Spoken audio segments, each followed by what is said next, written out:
Eles acham que com um gogó, com a retórica, eles vão conseguir acalmar o mercado e depois fazer esse jogo de transferência de culpa.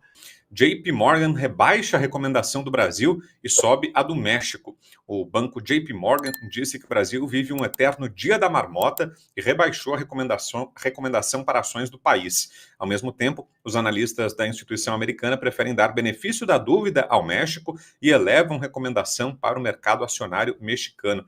E México que não está tão diferente da gente, né, Constantino? Está lá com a presidente de esquerda, né, uma líder tão radical quanto Lula, por exemplo. Mesmo assim, está com a nota melhor, segundo o JP Morgan. Virou um narco-estado, um negócio horroroso, mas o Brasil consegue, na margem, estar ainda pior.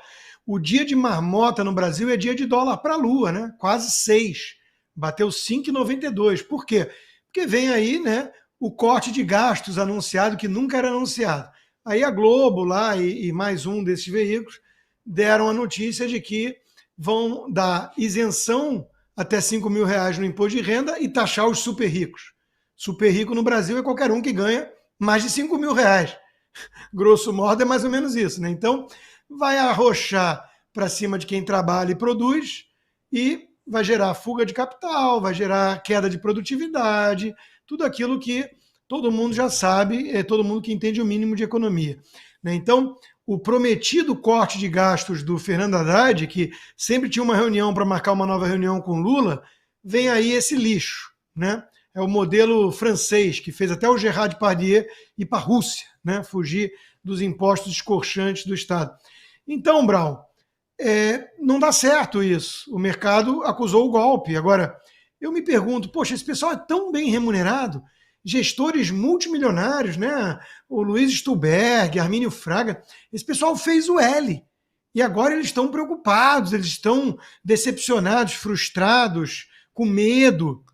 Porra, bastava me ligar.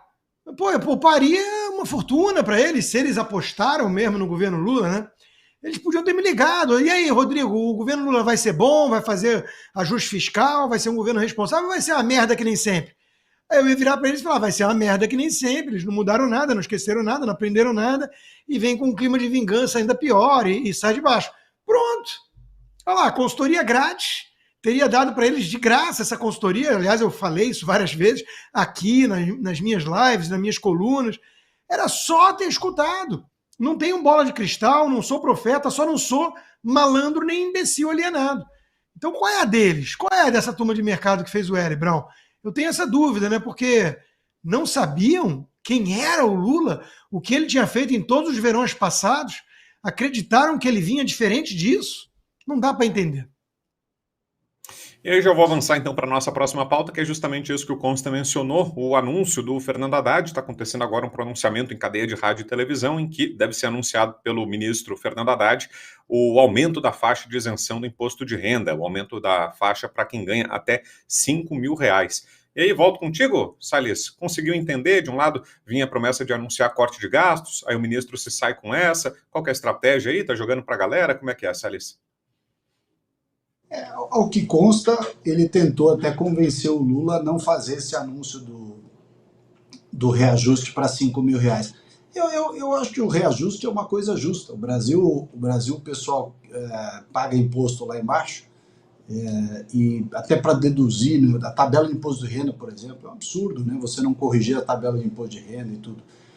Mas a solução não é taxar o super rico, a solução é o governo parar de gastar, parar de aumentar despesas que depois não voltam atrás, né, acabar com a ineficiência, demitir aquele bando de vagabundo que eles puseram naqueles quadros todos, aquelas posições todas governamentais. A solução é na ponta da despesa, não é na ponta da arrecadação.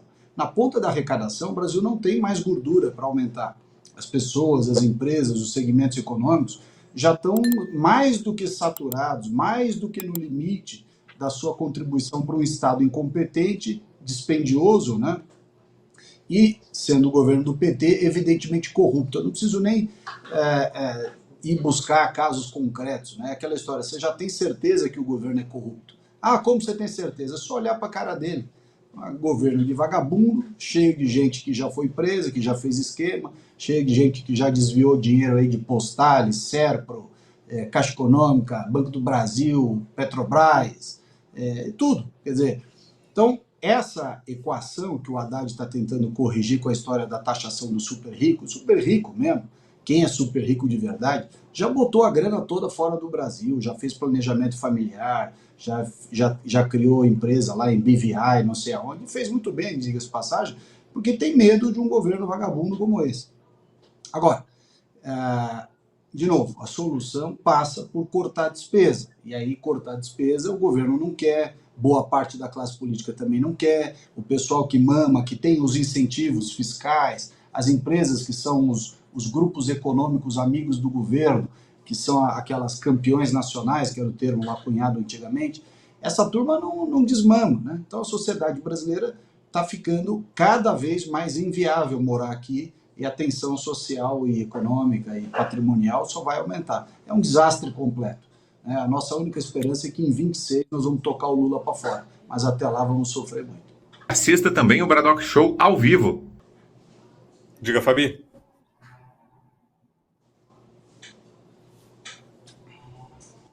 Ih, acho que congelou a Fabi. Isso, tá congelada, Fabi. Voltou. Você me perguntou, Vitor, que realmente eu caí. É sobre o Haddad, Fabi, sobre o anúncio aí do aumento da isenção do imposto de renda e o Brasil com a nota rebaixada pelo JP Morgan. Pois é, eu tenho uma coisa para dizer que a gente viu nas redes sociais, não sei se isso é verdade ou não, mas tem impostos a serem criados para os pets, né? Eu achei isso bastante interessante. Já até falo que Pierre e Brigitte não vão pagar, porque não vão ser registrados nesse sistema aí, se isso for para valer. Outra coisa, quando anunciaram a fala do Haddad hoje, eu vi em muitos grupos, nas redes sociais, muita gente falando, será que ele vai anunciar o confisco? Gente, olha o medo da população, porque não é incabível. Num governo tão desmedido, com a gente não tendo a segurança jurídica que deveríamos ter para que não houvesse coisas que já tiveram no passado, né? Para mim, o governo Collor ali foi confisco, o que fizeram. Já pensou se isso se repete, mas na modalidade Lula? Meu Deus do céu. Então, eu entendo esse temor das pessoas. Se nós, do povo, pessoas comuns, entendemos o medo, o receio de ter confisco, vocês imaginem um banco aí internacional ou gente que tem a decisão de investir no Brasil ou em outro lugar sem ser o Brasil. Né? E aí a gente tem a constatação da realidade. O Brasil se tornou um lugar completamente inóspito. Por quê? Porque nós temos um corrupto consagrado governando o Brasil com seus asseclas. E olha, falando em economia, olha essa próxima notícia. É o seguinte, em a situação do Brasil. Comida está em primeiro lugar na busca por desconto na Black Friday. Segundo pesquisa de intenção de compras, alimentos estão no primeiro lugar da busca de descontos da Black Friday. A inflação fez os alimentos ultrapassarem os eletrônicos. A alta dos últimos 12 meses fez os brasileiros redefinirem prioridades. E aí, Salles, o que dizer de uma situação como essa? Aliás, era promessa de campanha, né? Que o brasileiro ia voltar a comer picanha, tomar cerveja, os alimentos é que estão com a inflação mais pesada no bolso. A pica o brasileiro está experimentando, a canha acho que não vai rolar. O país está ferrado com esse pessoal e realmente não vai dar certo. A sociedade está pagando um preço e vai pagar um preço cada vez mais caro por esse tipo de coisa. A inflação de alimentos, a inflação de preços administrados, a própria escassez de abastecimento, né, ela começa a acontecer num país que está tendo esses problemas de maneira recorrente. Veja só, essa forma, vou repetir, essa forma não funciona, não dá certo. O pessoal insistiu em eleger o Lula, dizendo, tem um nojinho do Bolsonaro, que ele fala palavrão, que é isso, que é aquilo, que é outro. Olha aí o que está acontecendo. O Rodrigo tem toda a razão, esses caras, sobretudo do mercado financeiro, que fizeram o L para protestar contra os maus modos e contra isso, contra aquilo. O que está acontecendo agora? A sociedade está pagando o preço e essa turma que incentivou essa revolta aí dos iluminados, a maioria deles já tinha se preparado para botar a grana lá fora. Né? O Rodrigo citou o nome de alguns. Essa inflação de alimentos, ela decorre justamente disso. Quer dizer, você vai ter inflação de várias coisas aqui no Brasil. E aí a taxa de juros não cai, a economia começa a sofrer, o mercado imobiliário também começa a sofrer, já começa a demitir. O ciclo é ruim, o ciclo é o ciclo que o PT sempre fez, é parecido com o da Argentina antes do Milei, é uma coisa muito ruim, muito complicada. É isso, Consta? É só começo de uma crise maior que vem aí? Com certeza, com certeza. Prometeu chuva de picanha, entregou chicória e na Black Friday o produto mais disputado é comida. Isso é uma mistura de Cuba, Venezuela e Nicarágua. O presidente Bolsonaro tuitou ainda há pouco, né, que além do padre José Eduardo tem mais 1 ou 2 padres na mira e tudo. É Nicarágua, já virou Nicarágua, né? A gente não podia falar do elo do Lula com os comunistas que fizeram as mesmas coisas com os seus países durante a campanha, né? Até um jornal centenário como a Gazeta do Povo foi censurado por isso. Então, é uma situação lamentável. Misturando com o que a Fabi trouxe aqui, do cadastro dos pets, né? O Daniel Chaves, ali no nosso chat, teve uma boa tirada, né? Daqui a pouco agora vamos ter que comer o cachorro mesmo. Né? Que, infelizmente, eu falo isso com riso, mas nervosismo, né? Porque eu tenho 5 em casa. E é uma situação típica de regimes comunistas. A turma parte mesmo para o ato, né? E come cavalo, come os bichos, porque começa a faltar comida. A União Soviética botou na mão do Estado a competência de alimentar todo mundo e o resultado foi 5 milhões de mortes por inanição. Nada novo sob o sol. Então o PT está destruindo a nossa economia uma vez mais. Os pobres são os que pagam o preço mais alto, sempre. Acreditaram em chuva de picanha e são os primeiros a pagar o pato. E agora o Haddad já está olhando para aquele pet fofinho, em vez de fazer o que uma pessoa normal faz, que é acariciar e tudo, ele já está falando, vou taxar. Né? E daqui a pouco a turma está isso aí, né? Comendo cachorros. Deus queira que não chegue a isso. E a melhor resposta é realmente tirar o ladrão que voltou à cena do crime da cena do crime. Olha, começaram a ser divulgados, Fabio, as medidas aí do Fernando Haddad, terminou o pronunciamento, a gente já tem aqui uma das notícias, olha, com as medidas anunciadas, o governo está falando em cortar 70 bilhões de reais, aí o que o Haddad anunciou foi o seguinte, medidas para limitar a alta do salário mínimo, combater super salários do funcionalismo e aumentar a isenção do imposto de renda. Sobre esse ponto do salário mínimo, o que ele disse foi o seguinte, sem dar muitos detalhes, falou que vai continuar crescendo, o salário mínimo vai continuar sendo reajustado acima da inflação, mas de forma sustentável e dentro da nova regra fiscal. E aí tem outros trechos aí do anúncio, mas quais são as impressões, Fabi? Salário mínimo é um dos primeiros pontos afetados, então sobrou para o mais pobre, é o que tudo indica, né?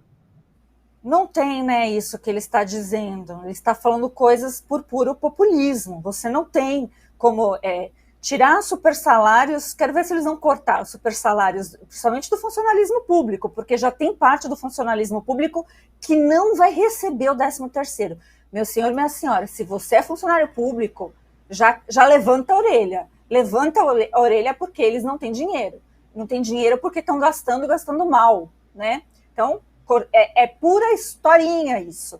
Aí também, né? Aumentar salário mínimo. É bem coisa para enganar as pessoas. É bem como dizer, vai ter um vale picanha, um vale gás, um vale combustível, um vale Cuba, né? Um vale Fidel, um vale Maduro. E se reclamar, a gente pode dar uma pioradinha, né? E dar um vale, sei lá, Coreia do Norte. Palhaçada, mas, de novo, a repercussão dessa notícia aí que o G1 deu, né, que foram as falas do Haddad, Brown, o que eu mais vi já aqui nas minhas próprias redes quando é que vai vir o confisco? Ele não anunciou o confisco. Olha a credibilidade. A gente não está falando de pessoas aqui que não entendam das coisas. Existe esse temor, porque como que se vai cobrir um buraco, né? Ou é criando imposto, que eles diminuir gastos, eles não querem, não vão. Ou taxando o PR, e já vou adiantar, que o PR é magrelo, não tem nada de carne, tá, gente? Ele é magrelo, sim, é colado no pelo. Isso dá uma brincada aqui, porque o Brasil não tá fácil. Ô, Salles, e outro ponto, daí o ministro confirmou que a ideia é taxar os super ricos, e aí, segundo o Haddad, é isso que vai compensar a isenção do imposto de renda. O governo abre mão dessa receita e aí pretende compensar com imposto dos super ricos. Que tal? Ideia de jirico, né? Além de ser ideia de jirico, nós já comentamos aqui, acabamos de falar sobre esse problema de taxação de super rico, O super rico vai embora. O super rico. Para começar, a história do super rico, né? O que é o super rico no Brasil? Não sei qual é o critério do super rico, mas para além do critério, não importa qual é o critério, é uma ideia imbecil. Porque a pessoa começa a ver que vai ser taxada excessivamente, ela tira o patrimônio do nome, ela manda para o exterior, ela faz uma série de coisas. E a maioria dos super ricos brasileiros já fizeram isso há muito tempo. Quando o Lula foi eleito, mesmo esses que votaram nele, por via das dúvidas, mandaram a grana lá para fora. A história do salário mínimo é um absurdo ele dizer que não vai ter reajuste de salário mínimo. Acho que o reajuste pela inflação é um reajuste correto. O acima da inflação é um reajuste irresponsável. Agora, o ponto mais sensível disso aí realmente é a história dos super salários da administração pública. Não vai mexer coisa nenhuma. Você acha que esse governo vai ter peito para votar a limitação dos salários, que são altíssimos, de membros da administração do Judiciário, do Ministério Público, dos órgãos públicos federais, estaduais, gente que ganha 80, 90, 100 mil reais? O teto constitucional é o salário do presidente da República, que é 40 mil e pouco. Tem milhares, dezenas de milhares de pessoas no Brasil que ganham acima disso. E eu quero ver se o governo tem peito para meter um processo, para meter um projeto para reverter isso. O governo não tem peito para fazer isso. Então, de novo, repito, nem acho que seja errado limitar esses super salários. Acho que essa é uma ideia correta. O que eu estou dizendo é que o governo não tem peito, nem capital político para fazer isso. Então é um blefe ele falar isso, está jogando para a torcida. Ele tinha que falar o seguinte: olha, nós vamos cortar a despesa pública, vamos vender as empresas tais e tais, vamos fechar as estatais tais e tais, e vamos mandar embora um monte de funcionário que já não faz mais nada nas antigas empresas tais e tais. Aí sim começa a ter credibilidade. Mas o governo não para de gastar dinheiro, criar despesa, aumentar gasto corrente, enfim, não tem credibilidade, não adianta. Esse governo ele está irremediavelmente contaminado pela falta de credibilidade. E, portanto, é muito triste dizer isso, porque vamos ser nós a pagar essa conta, mas é ladeira abaixo daqui por diante. E todas essas medidas que a gente está falando aqui agora vão para o Congresso, então vai caber a aprovação da Câmara e do Senado. Aí, Consta, será que tem o risco de que o discurso ainda seja invertido? Porque imagino que a oposição vai tentar barrar algumas dessas medidas, né? Não vai tentar colocar algum freio a essas loucuras. Será que aí o discurso vai ser invertido? O governo vai falar, olha, tentamos cortar, mas a oposição, a direita não está permitindo ajuste fiscal. Será que um próximo passo pode ser esse ou é muita imaginação, hein? Não, eu acho que tudo é possível quando se trata do PT, porque eles fazem sempre guerra de narrativas, é tudo que importa para eles. O que aconteceu nessa decisão e nesse comunicado público do Haddad hoje foi exatamente isso.